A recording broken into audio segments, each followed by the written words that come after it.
Safarga chiqishda niyat qilgan kishi ketadigan mablag' va narsalarni ko'proq olishlik maqsadga muvofiq. Masalan, shu umra safariga taxminan qancha pul ketadi deb so'rang, o'shandan ko'prog'ini oling. Chunki har qanaqa vaziyat bo'ladi. Tobingiz qochib qolishi mumkin. Har qanaqa holat bo'lib qolishi mumkin. Safarda bir yaqiningizga bir ehtiyoj bo'lib qolishi mumkin.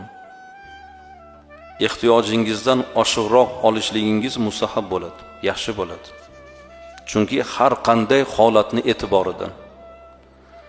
Safarni niyat qilgan kishi o'zi bilan hamroh rafiq tanlashligi juda muhim narsa. Iloji bo'lsa, yolg'iz safarga chiqmanglar akalar. Hamrohning yaxshisini tanlash kerak. Yaxshi hamroh unutgan ishingizni eslatadi. Safar mashaqqatlarini o'z gardaniga oladi. Safar davomida hamroh sizni rozi qilishga harakat qiladi. O'z hamrohida sodir bo'lgan ba'zi noqulayliklarga chidaydi.